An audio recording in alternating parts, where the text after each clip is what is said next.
So welcome, this is our second webinar now in the formation damage series.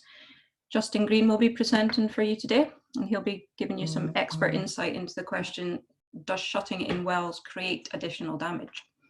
We obviously hope you'll get as much as you can from this session today, so we would encourage you to interact with us as much as you would like, let us know where you're watching from, participate with us, and ask any questions you might have throughout. Your questions can be asked by entering them into the Q&A in your control panel at the bottom of your screen. There is a chat function available as well, but for any specific questions you would like to ask Justin during the session, it's best just to use the Q&A and he'll be able to pick them up from there. For anything that can be answered easily, Justin will stop every so often to answer these for you. We'll aim for the session to last around 45 minutes today. For any questions that may be a bit more in depth or might need a fuller answer, we may leave these until the end, but then we'll also factor in some further time for any additional questions you might have at the end as well. So I can now pass you over to Justin Green, our presenter today, and he can just give you a short introduction and then he will get us all started.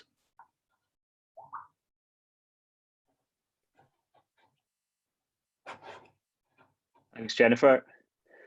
So welcome to, as Jennifer said, second one of the formation damage series today.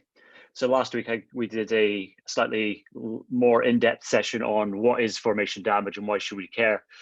Today we're going to zoom in into a bit of a smaller subject, more concise subject, and talk about shut-in, which is quite relevant at the moment for a lot of people. So we're going to look at shut-in.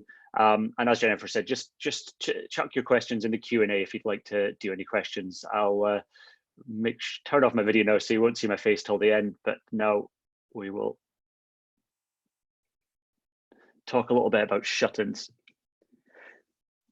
So shutting in wells, I'm going to really concentrate on the formation damage perspective today. So, you know, in the oil and gas field, there could be multiple reasons for shutting in wells, very relevant at the current time, the current market. The current conditions are under as economic reasons. Wells are having to be shut in because they're not delivering economic oil or gas. Batch drilling, if we're drilling multiple wells, one after the other, and we're not coming back to the first well until after we've completed later wells, that ties in with waiting on rigs as well, when wells may be sitting at some point of their life cycle, waiting on the rig coming back. Planned maintenance or shutdown, annual maintenance, specific maintenance. And then lastly, workover.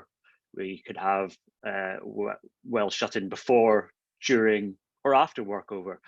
There, of course, are other reasons, but these are some of the key ones we think about in the sort of formation damage world, the reason why a well might be sitting there. When it comes down to it, we have a formation, maybe some external hardware in the well, and fluid sitting in the well.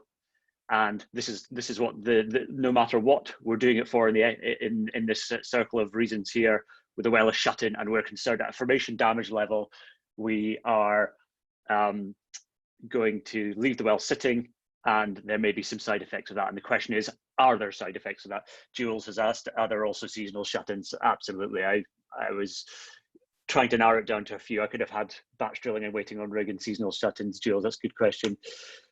So the question I want to ponder today is, does shutting in wells create additional damage? And I think I'd like to answer it straight away and say, maybe. So unfortunately, I'm not going to give you a straight answer. We never do in the formation damage world. That's the whole point of why we think about formation damage. There's no straight answer.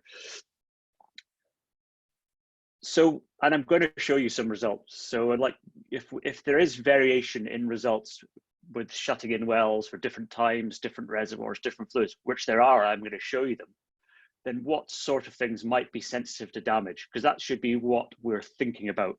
Either if we're shutting in a well now, which has been producing for a while, because we want it to reopen and start producing or injecting at good or similar rates again later on, or if we're planning on drilling a well and we know that it's going to be suspended or shut in for some point of the drilling completion well life, then we can plan either around the damage or to avoid or remove the damage. So I'd like to think about what we should consider in the context of formation damage. And then the last thing I'd like to think about, and I think this is an absolutely key question, is traditional short experiments versus what happens if we do experiments for longer term. Are we missing damage? Are we overestimating damage because it actually gets better with time? Are we underestimating damage because it gets worse with time? And these are key questions, because if we see nothing changing with time in our experiments, then we don't have to worry about time. But I mean, I'll give you an illustration of what I'm talking about here. Now, I'm going to come back to this later. This is one of the case studies I'm going to show you, so we don't need to go too much in depth into this data just now. But I want to draw attention to 2 data points here. So this is top sample there at the end of this red point here. So with all these graphs, 100% is the initial permeability of the core sample. And this is after we've done something to the reservoir. Don't worry about this just now, we'll talk about it later. And if the graph hits 100%, the permeability is the same after as it was before. If it's down here at 0%, we've lost all the permeability. Here you can see after this initial study with no extended stroke, a standard, normal, short formation damage test that we do all in the industry, we've got up to about 70, just over 70% here. With a 26-week, 6-month shut-in on the sample, everything the same except for an extended shut-in, we've gone down from just over 70% to the mid to high 50%. So just by including a shut-in in the core flood test, about 15% change in permeability. So there is a performance gap in this study, and I'm going to show you another example where it's a different performance gap. We've got a performance gap of 15%, and the first question is, does this matter? So I'd like to think of it from 2 points of view, as in why should it matter? And the first one is one that about doing our jobs properly.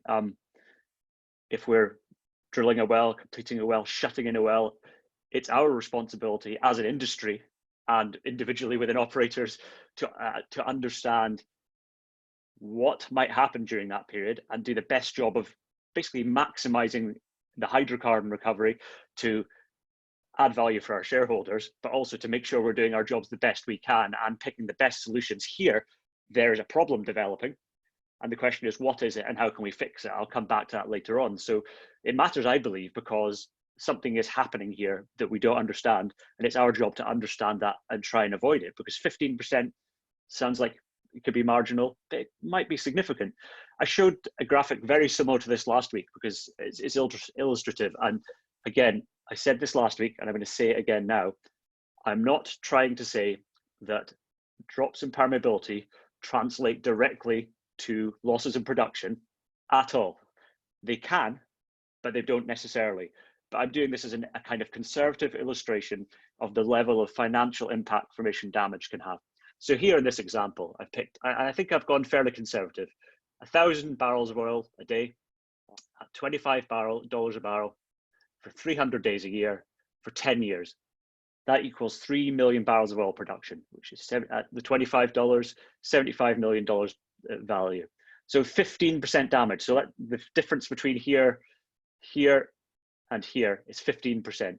The difference between that is actually 11 and a bit million dollars worth of oil production. If all of that permeability change turns into loss of production, then we lose that. Even if it's 50% of it, we're talking $5 million.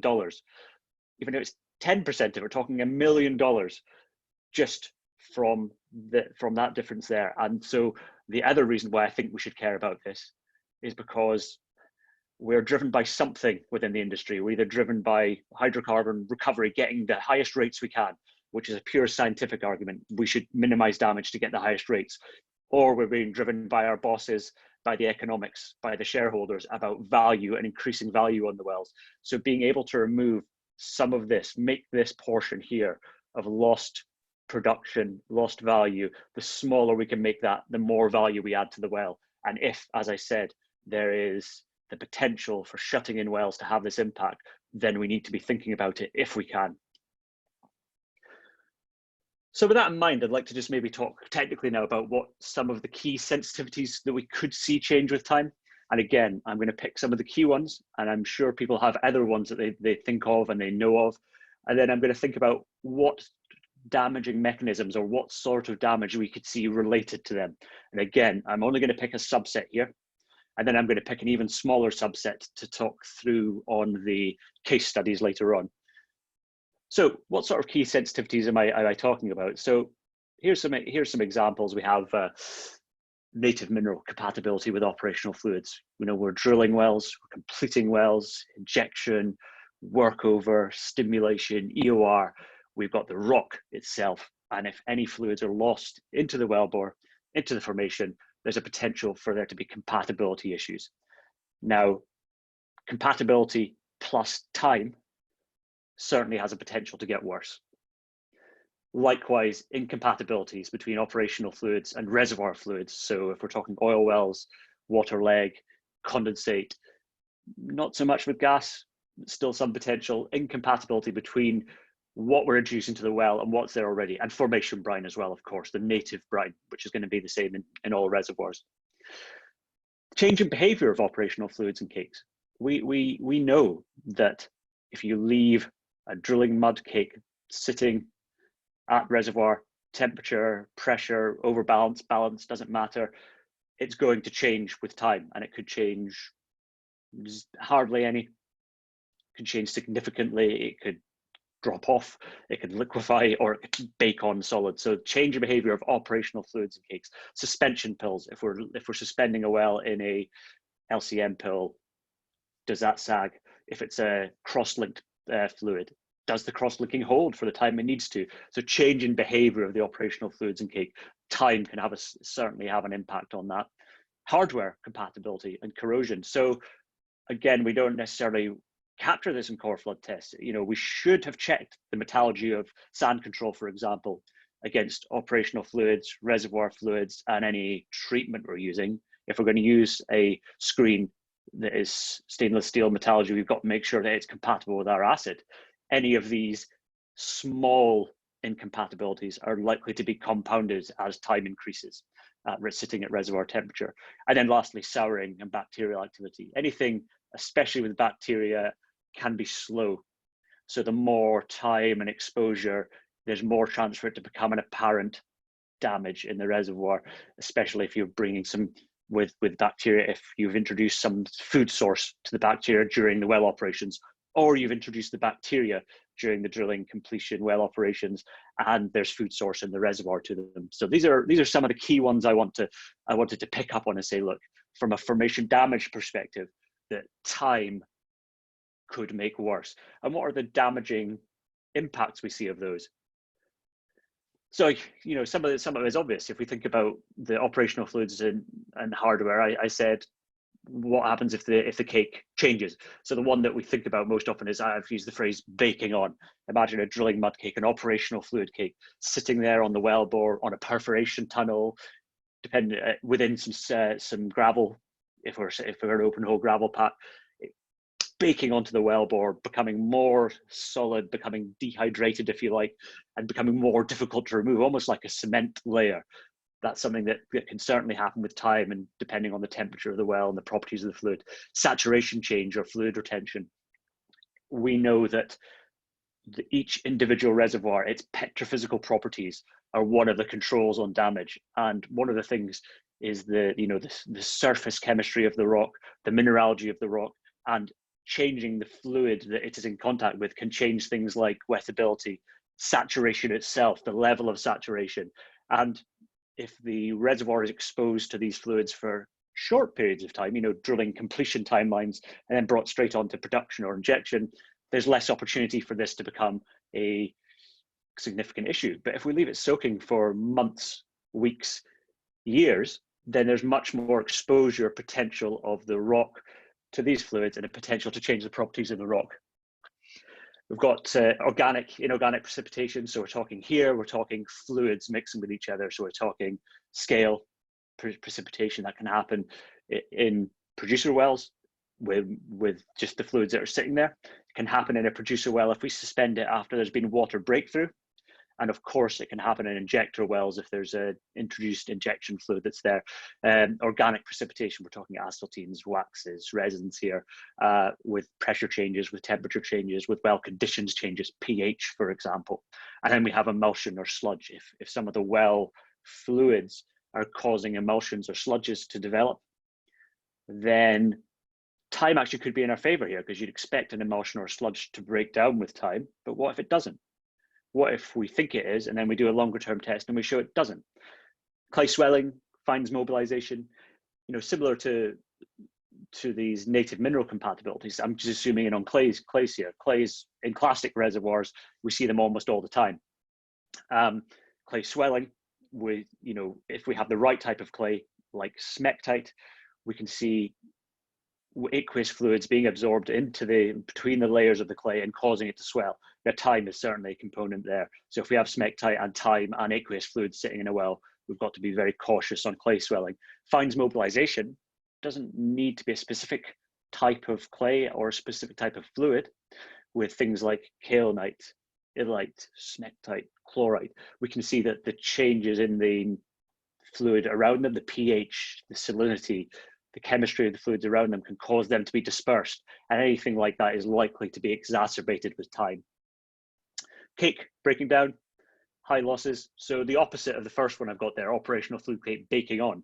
The opposite of that is actually the cake just starts to break down, the polymers break down, becomes runny. And that could be good for cleanup, or it could be bad for well control. It depends here, do we have an isolation valve? If we do, then the cake breaking down and some of the fluid dissipating into the formation is probably not a problem. Might be though. If we have an open well with a column of fluid and the cake breaks down, we lose control potentially. So that's a significant one, or a good thing potentially. Corrosion of screen hardware. I think I talked about that a bit with the hardware compatibility. So we have screen hardware in contact. Let's say a treatment fluid. I've given an example of that. What happens if the well is shut in for a while with an acid generating enzyme? Does that acid impact the hardware? And then last up with the bacteria, if we have souring happening, then we also likely have bacterial cell and biopolymer developing within the reservoir, which is classic formation damage. So that's what I want to talk about there. Now, Jules has asked the question, which of the 5 sensitivities do you observe has the biggest impact?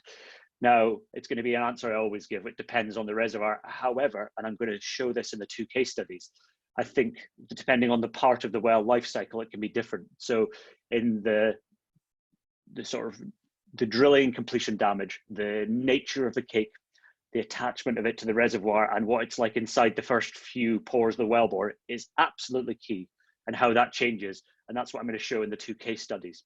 Now, other areas, I think, like the compatibility between the minerals and the fluids and what's inside the reservoir, are probably more relevant for some of the shut-in wells that are being produced or injected, that I'm going to take a brief aside on shortly. So yeah, perfect tee up. So an anonymous attendee has just said, which of these would be applicable to producing wells being shut in? You've teed me up nicely, thank you. So I'd like to just take a little aside onto talking about shutting in, producing or injecting wells, because the case studies I'm going to show you are when we shut in before production, but they're really nice examples. That's why I wanted to show them. But in the current industry, there's lots of wells being shut in that are being produced or injected. So I thought I'd just stop for a minute and think about what are the damaging mechanisms we might see in these wells that are past completion into production or injection. And these are the key ones as we see it. So we've got, as I talked about there, firstly, interaction between the reservoir and operational fluids. So if there's losses into the wellbore, if that has not been cleaned up, we can have compatibility issues, we can have saturation change. In an open hole, a key question in the formation damage world is, is there such a thing as liftoff? By liftoff, I mean, we start it with a well at balance pressure and we try and bring it onto production. And at some point we see flow because the mud or operational fluid cake is theoretically lifted away and popped off the formation. In the real observations we make, 99.9% of the time, we don't see that mechanism of liftoff. What we tend to see is channels and wormholes opening up in operational fluid cakes. And even at low rates, we can see some flow, percolation through the mud cake. And then as the rate increases, or the differential pressure increases, see faster flow. So the question there is, if we think that there's going to be an operational fluid cake in open hole, encased and perforated, we may have a perforation fluid.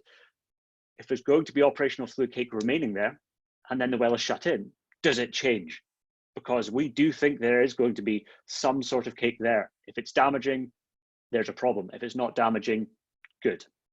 Fluid compatibility, fluid compatibility, should I say. This is fairly self-explanatory, scaling in emulsions.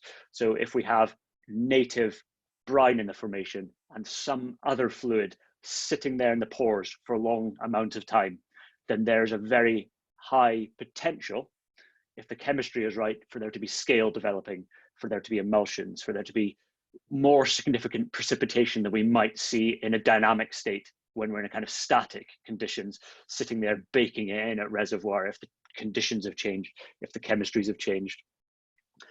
Also, in these kind of currently producing or injecting wells, again, as I said, leaving things exposed in a static condition for a long time, so clay fine swelling becomes an issue.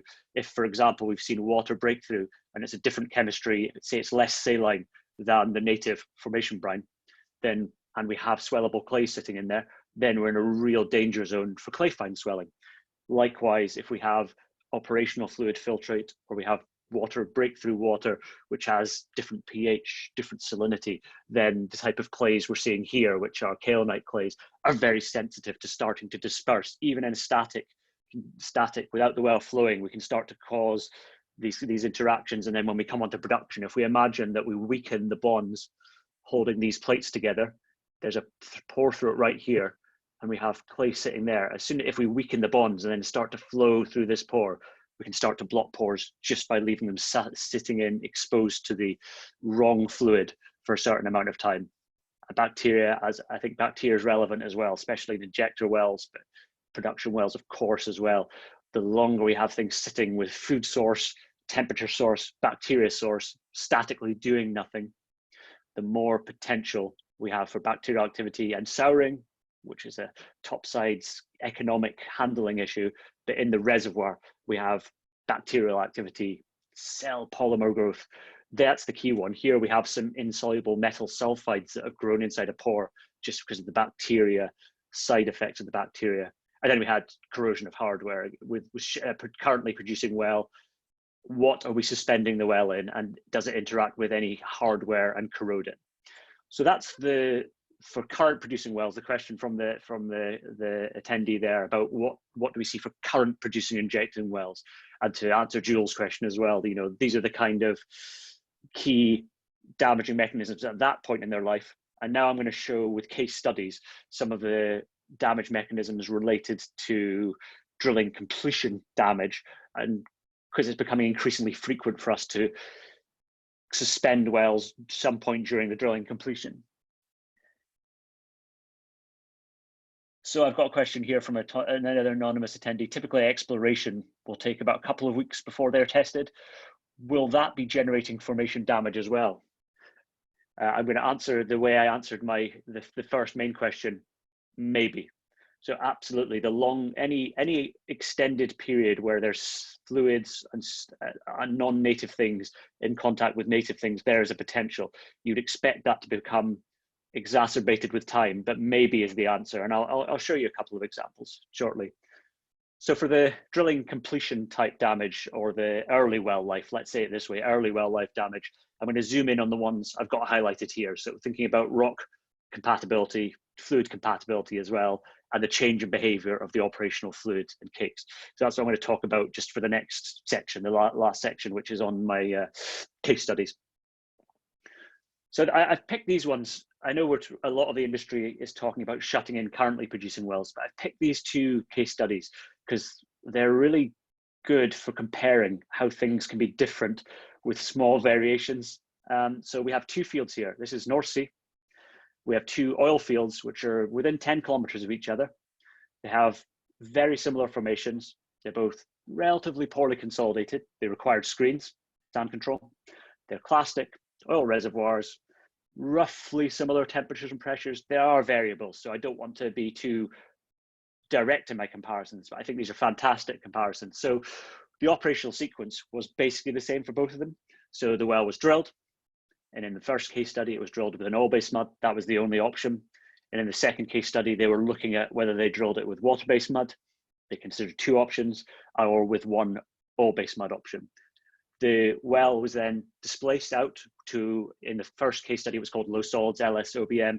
Second case study, it was called a screen running fluid, water-based or oil-based, depending on the thing, but same difference. We displaced the well out to a screen running fluid, then a screen was run, and in case study 1, it was wire wrap. In case study 2, it was a weave screen. Still, there was a screen sitting there. Then the well was shut in. So both of them were going to be shut in for a period of months. And when we talk about later on, talk about testing, basically we should be testing for as long as we have time to wait and can afford to budget-wise. So the case study one, the operator really wanted to get a good look at this.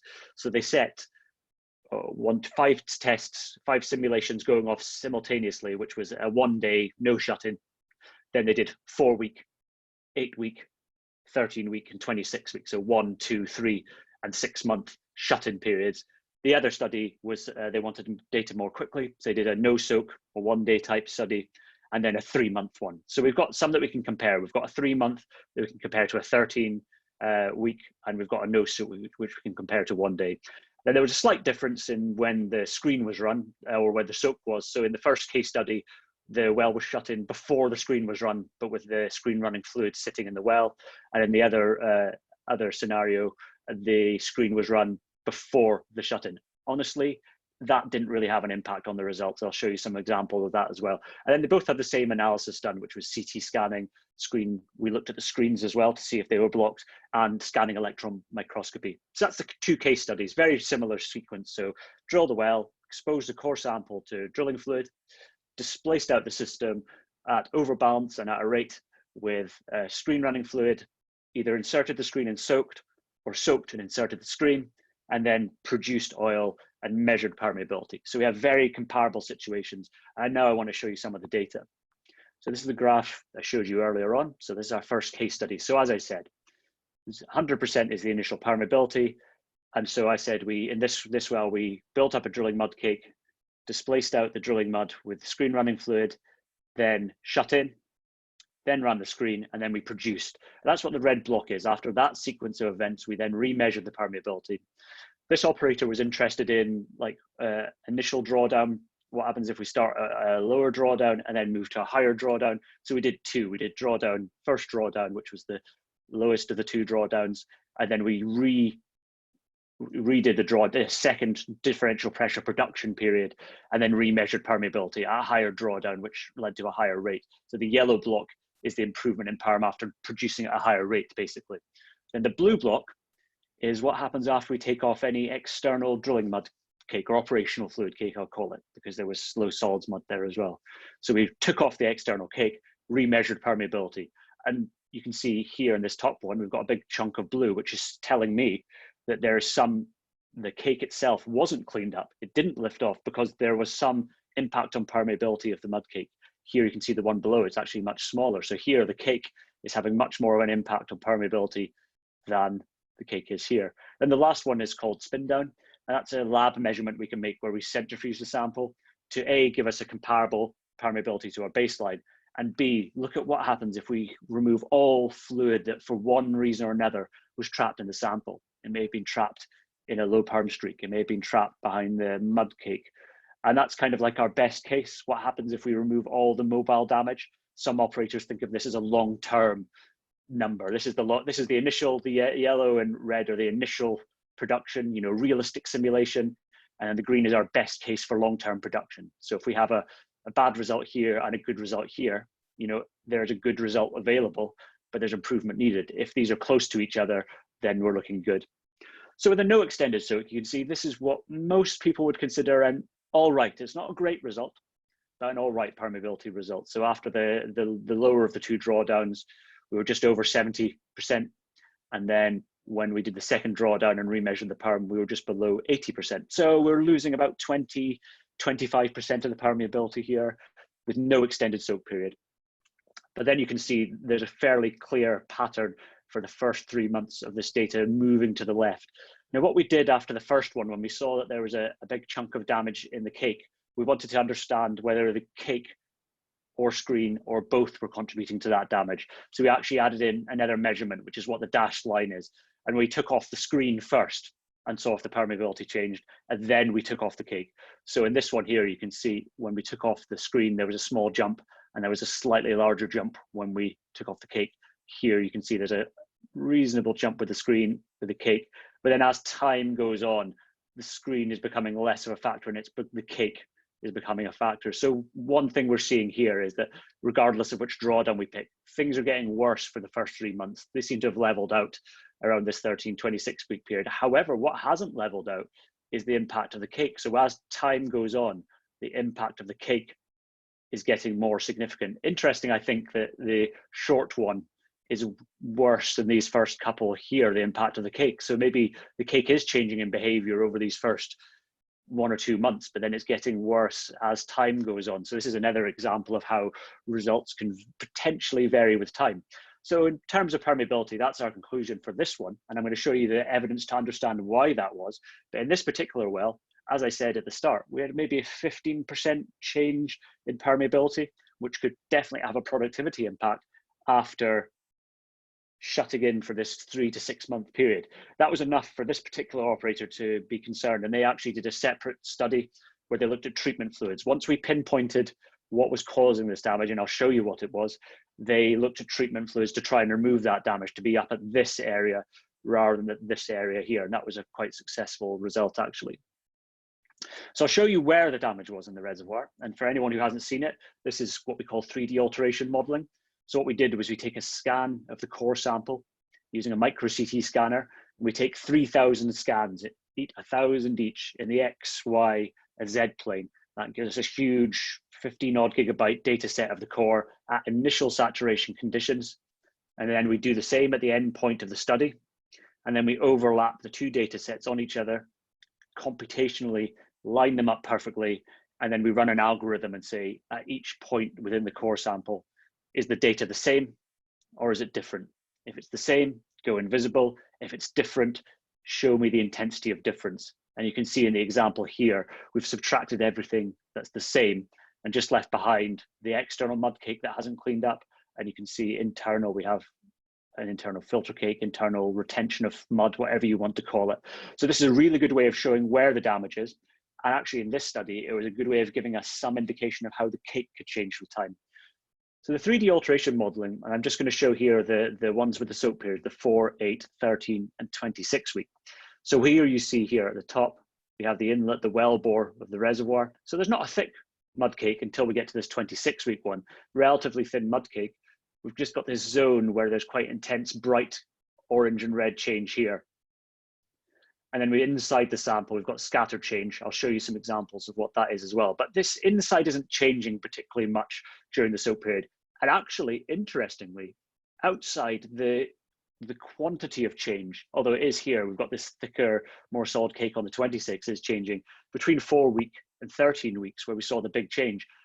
It looks broadly similar from a kind of macro level view. So now we want to go and look at the micro level of where the change was, why we were seeing a difference.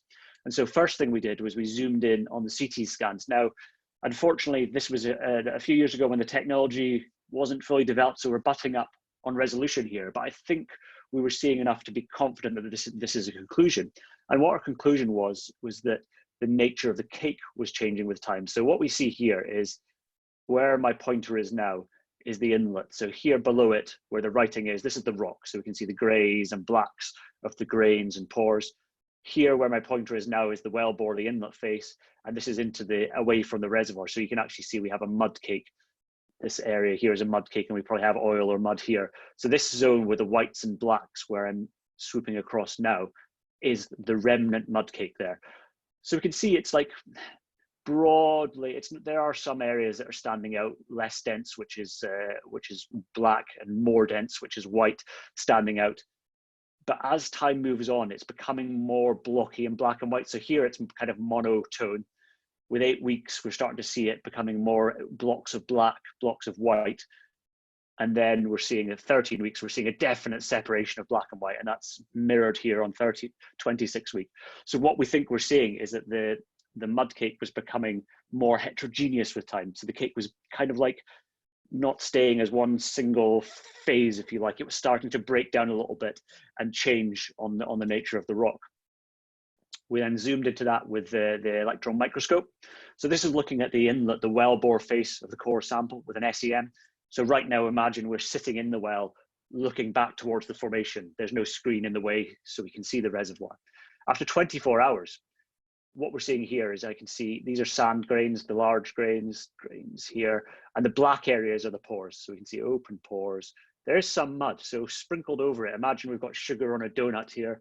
all these little sprinkled individual small dots on the grain surface are drilling mud constituents, drilling mud bridging and weighting particles. But we have lots of open pores. They're quite nice and open. So that's why that was a pretty good result. We had mud sitting there, but the pore network was nice and open. After 13 weeks, I think you don't even need to know much about geology to say, I can see more, this is the more black open pores here than here. There's not so much black, there's, you can see a pore here, there's a pore here, there's some porosity here, but there's just lots of pores where this is a great example where my pointer is now. We can see there should be a pore there, but it's filled up with lots of drilling mud, small dots and pieces of drilling mud. So basically with time, our observation on the CT scan and the 3D alteration model was that the mud cake was changing in nature and breaking down. And by zooming right into that, we can see that the mud cake was kind of like sticking to the formation as it broke down. So the conclusion on this one was that the mud cake was becoming more attached, more difficult to remove during production as time went on. So the operator, what they looked at was a treatment fluid, a pre-production treatment fluid to try and make it more easy to shift, which worked to treat. The other question was, is the screen becoming blocked? And is it becoming blocked by what? So this is a zoom in. You can see it's 100 times magnification using an electron microscope. And this is a wire wrap screen. So this is the wire of the screen here. This is the wire of the screen. And this area here is an aperture. Now, not all the apertures were blocked. Here we've zoomed into a blocked one. So the screen wasn't completely blocked, but where it was, we were seeing that about 20% of it was the native quartz. And then from the drilling mud, it was barium sulfide, barite, and calcium carbonate. About 80% of what was blocking the screen was drilling mud constituents. So where the screen was being blocked, it was because the drilling mud was getting jammed in the screen, if you like, and not flowed away. So again, this was relating to the nature of the drilling mud with time. So this, for the operator, we could make this conclusion. The cake was baking on. When it was coming off, some of it was getting stuck in the screen. So the fix for this was to look at the properties of the mud cake and how we can change that prior to production, make sure it got through the screw, make sure it flowed back. And as I said, we're not presenting today, but there was a really nice little study done on treatment fluids for this. So putting that all together, as I said, now we can look in what caused this zone here. The electron microscope showed us it was mud blocking pores here. We could see the cake was breaking down from the CT scan. And then we could do some elemental analysis. We saw there was some fluid being retained. And then deeper into the formation, we did actually see some evidence of clay fines redistribution. In this case, it didn't get worse with time. As I said, we've seen plenty of cases where it did. And then a bit more quickly, case study 2. So this is, as I said, nearby similar, looking at slightly different things. So we've got 2 rock types here, and we've got 3 different drilling mud. Sorry, we've got 1 rock type, I apologize. And we have with and without soak period with 3 different drilling muds. So we have water-based mud with and without the soak, water-based 2 with and without the soak, and oil-based mud with and without the soak. I'm going to concentrate on the oil-based mud, but generally speaking, what we saw with the water-based muds was that it was much of a muchness. With the soak, there wasn't big differences happening, which is actually a good result. So if they ended up using a water-based mud, there wasn't too much of a difference, especially if we look at water-based mud too. We're seeing things changing. So again, I said that, so this one didn't have the yellow stripe because we only did 1 drawdown, but the blue stripe, which is the mud cake, you can see between no soak and soak here, you can see some evidence that the cake is changing in nature, because here we have cake being quite significant and the spun down fluid being not so significant, where it's flipped here. So there is some stuff which, I mean, we did look at this, but I'm just going to concentrate on the oil-based mud because they wanted or almost needed to use an oil-based mud for other drilling reasons. So they were really paying attention to the oil-based mud. And here we saw the opposite of what I showed you in case study 1. With time, the result got better. So we can see after production, after the simulation and production, we measured permeability of the high 50s%. And then after the soak period, we were just above 70%. So there's that 15% I said I was trying to avoid with the previous study. In this study, we actually saw the 15% improvement. And you can see this cake was definitely, that's 15, 20% permeability reduction just from a cake. That's quite significant. And that's more or less disappeared between no soak period and being shut in for 3 months. So the question here was what was happening there. So we did the same techniques, and I've kind of put them all on one slide here. So we've got the similar graphic I showed you there, where we have the mud cake, formation here, mud cake and formation. I've got a zoom in on the screen here. So I've got this before we did production. In this case, we managed to measure, look at the sample before and after. So here, before production, we can see there's a mud cake sitting at the interface between the reservoir and the well. Similar here and similar here. Honestly, they look broadly similar. The slightly denser, more contrast in the all-base mud one, maybe add slightly higher, because it's all base mud for weighting. They need to have more solids potentially, but slightly denser there. But broadly speaking, they look quite similar. Then after drawdown, the all-base mud, this one gave the better result. And we went and looked and we saw on the screen, for example, here we have a weave screen. So here's the weave, and this is the aperture of the screen. And actually with the water-based muds, in both cases, we saw there was still some mud trapped within the screen. So this white area is mud. Here, with this one, we're seeing white here. And then the oil-based mud, it was just crude oil. This is black, dark area, brown area is crude oil. So with the water-based mud, it was actually not necessarily all coming back through the screen. With the oil-based mud, it was. And then looking at the changes, we can see this and this and this and this look broadly the same. So the cleanup wasn't happening as well as it could have.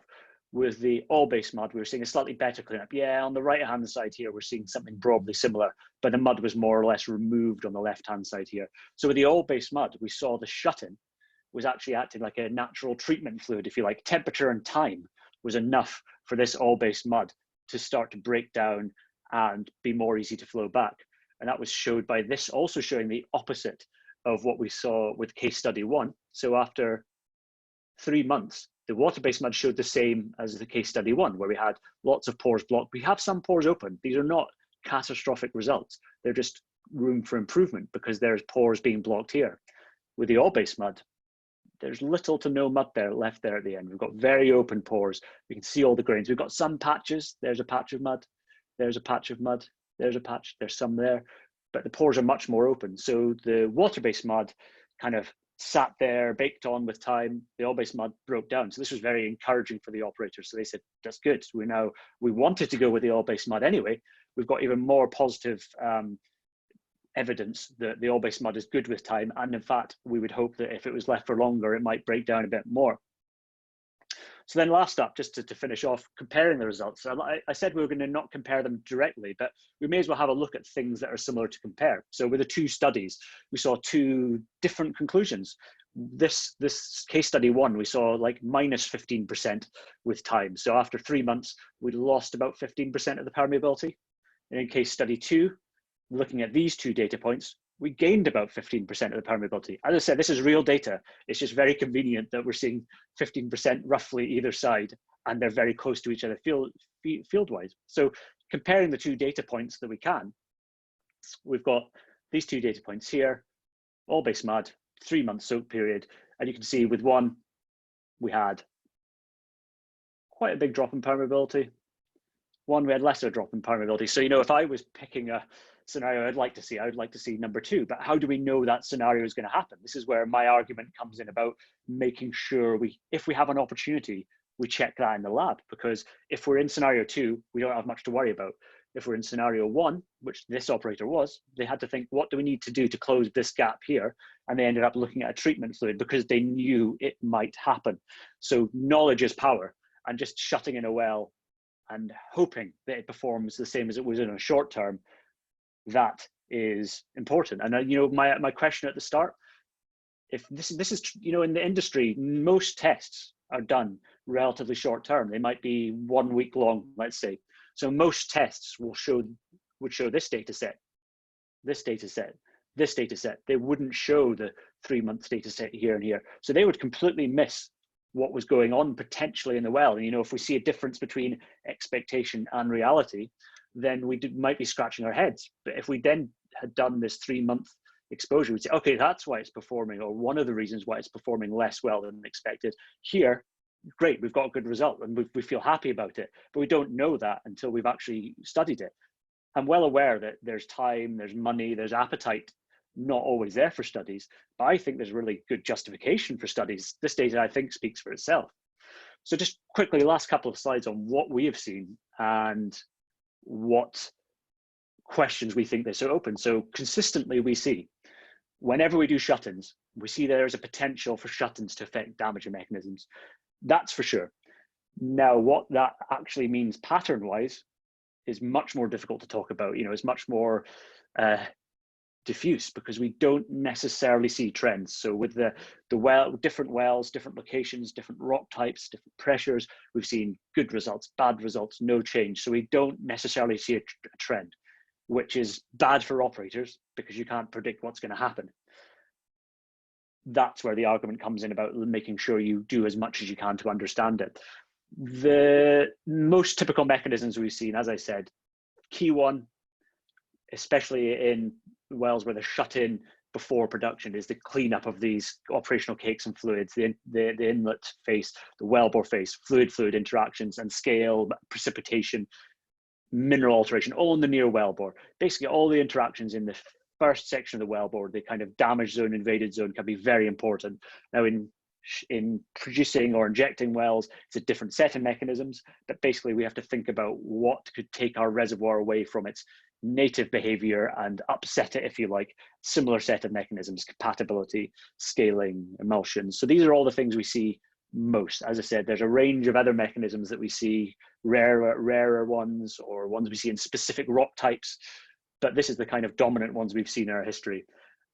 So that just leads me on to the few final thoughts and questions. So I think these are questions rather than statements. And I think, does a positive result in the short term mean a positive result in the longer term? Because it's easy to make that inference. And I would just like to say that our database doesn't necessarily support that. So I think there's a risk associated if you think I've ticked the box by doing a short-term exposure test, be it a quick leak-off test with a mud vendor or a more elaborate reservoir near wellbore condition simulation with a lab like Premier Corex. I think just saying we've ticked our box with a short-term test is certainly risky. So the question I have to ask is why don't we do more longer-term studies? We do long-term studies, but we should maybe be thinking about doing more of them. I'm sure that comes down to time, budget. When we're busy in the industry, we don't have time to think about this. However, at the moment, we're a bit quieter. And if wells are being shut in, should we just sit on the well? Or should we think about, can I use this time now to work out what might be happening right now? And if there's a way, if I can identify some damage, there's a potential I can identify a way to mitigate that when we come back onto production. And then the last question I want to ask is, what is a suitable long-term exposure? Obviously, from a scientific viewpoint, we should be thinking about the actual time. If the well is going to be shut in for a year, we should be shutting it in for a year and seeing what happens in the lab.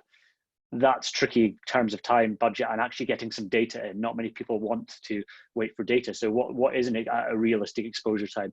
I think I'd say for as long as you can get away with, in terms of how much time you have to generate the data and how much budget you have, try and slot that in. And I think that the example of case study 1, where the operator started 5 tests simultaneously and did no soak 1 month, 2 month, 3 month, 6 months, it meant they were getting data with time, so they could start to change their plans as time went on. I think that was a really good approach they took. So just last up, I mean, from a lab perspective, how to avoid issues, in our opinion, is very simple. Have a look at them, understand if there's potentially an issue, and if there is, look at options and solutions. And just one really important last point. If we identify damaging mechanisms, let's say we find that drilling mud solids, calcium carbonate drilling mud solids are blocking the wellbore of the reservoir, and if we can remove them, we're going to have the damage removed. Let's not just say, let's bung hydrochloric acid down there and that will do the job. We have to make sure that when we think of a treatment or a removal for scaling, we might use a scale dissolver. Emulsion, we might use a solvent to break down the emulsion. Don't just say that's going to work. We need to make sure there's no side effects. We have the rock, we have the mineralogy, we have the fluids in the reservoir. Make sure it actually works. The number of times we've seen a treatment fluid causing unexpected extra damage is surprising. So that's just the last thing I'd like to say. If we identify damage, let's make sure that our solution actually works. And as I said, when a well shut in, it's a good time to be examining that. So that's it. We've had a couple of questions during it. If anyone has any questions, feel free to stick them in the Q&A now. If you don't, I'll give it a minute or so to see if there's any questions pop up. If you don't have any questions, thank you for your time. This is the second in the formation damage series. We're going to carry on with them. And if you're interested in seeing any of the specific information, just drop us a line. My email's on the screen. Jennifer's email's on the screen. So I'm not seeing any questions popping up just now. Maybe give it a few seconds more and then I'll hand over to Jennifer.